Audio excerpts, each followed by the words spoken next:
événement qui nous rassemble toutes et tous ici aujourd'hui nous invite à reconnaître qu'Haïti n'est pas seul. Nous avons des partenaires de longue date qui nous supportent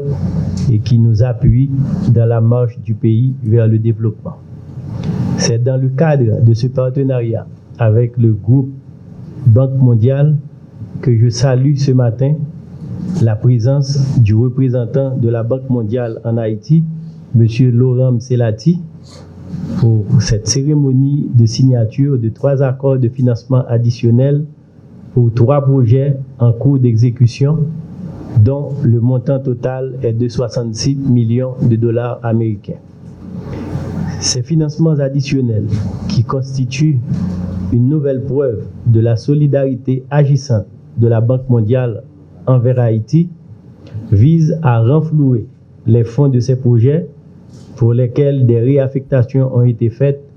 en vue de soutenir la réponse d'urgence du gouvernement suite au tremblement de terre du 14 août 2021.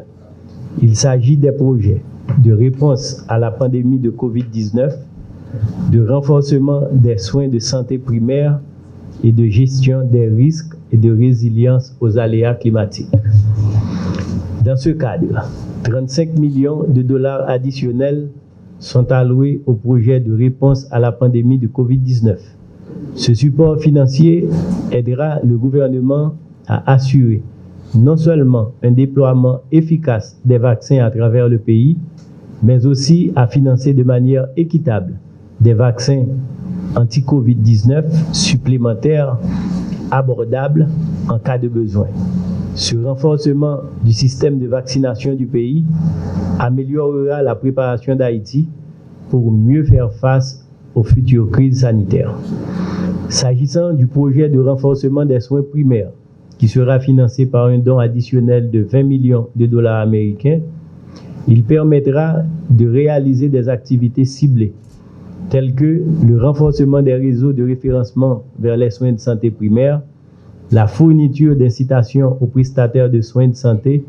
et l'augmentation de leurs responsabilités par le biais du programme de financement basé sur les résultats. À noter que le projet contribuera également à maintenir la capacité nationale de surveillance et de réponse du gouvernement dans la lutte contre les maladies infectieuses telles que la diphtérie et la rougeole. Enfin, le financement additionnel de 11 millions de dollars américains pour le projet de renforcement de la gestion des risques de désastre et la résilience climatique, PR-RAC, a pour objectif d'améliorer la capacité d'alerte précoce et d'évacuation d'urgence dans certaines municipalités situées dans des zones à haut risque climatique, la mise à disposition et l'accessibilité d'abris d'urgence sûrs et les capacités nationales à répondre à des situations de crise ou d'urgence. Grâce à ces fonds additionnels, le gouvernement sera en mesure de poursuivre les travaux pour la mise à disposition et à l'accessibilité d'abris d'urgence sûrs dans 5 départements, dont les 3 qui ont été frappés par le séisme du 14 août 2021. Ces abris seront disponibles pour accueillir les déplacés lors du passage des cyclones ou autres menaces et devront contribuer à sauver des vies. Je me réjouis du fait que ces 3 financements additionnels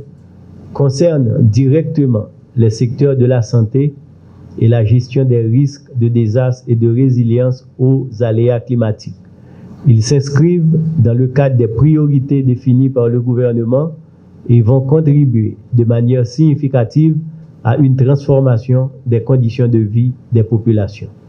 Cette cérémonie confirme aujourd'hui la qualité des relations de coopération entre notre pays et le groupe de la Banque mondiale. Nous avons pu signer ensemble pour cette année un nombre record de nouveaux financements pour un montant total de 408 millions de dollars américains.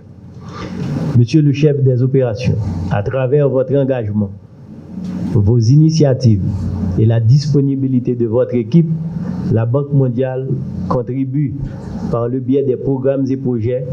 à améliorer l'accès aux infrastructures de base et aux services sanitaires et à renforcer la résilience du pays face aux catastrophes naturelles. En ma qualité de ministre de l'Économie et des Finances, je me dois de remercier d'abord le management du groupe Banque mondiale pour le soutien financier octroyé à Haïti. Ce n'est pas redondant de le mentionner à nouveau. Le groupe de la Banque mondiale est un partenaire stratégique avec qui nous entretenons une coopération fructueuse. J'adresse également mes remerciements aux experts de la Banque mondiale et aux cadres des ministères sectoriels, notamment le ministère de la Santé publique et de la Population et le ministère de l'Intérieur et des collectivités territoriales qui ont contribué à la préparation, l'évaluation et la négociation des 10 projets jusqu'à la phase actuelle. Je voudrais terminer en appelant mes collègues ministres concernés par l'exécution de ces projets à prendre toutes les dispositions pour que les unités de gestion des projets, sous leur leadership, exécutent les projets suivant les directives du gouvernement et de la Banque mondiale en faisant preuve de proactivité et de professionnalisme en vue d'atteindre les résultats escomptés.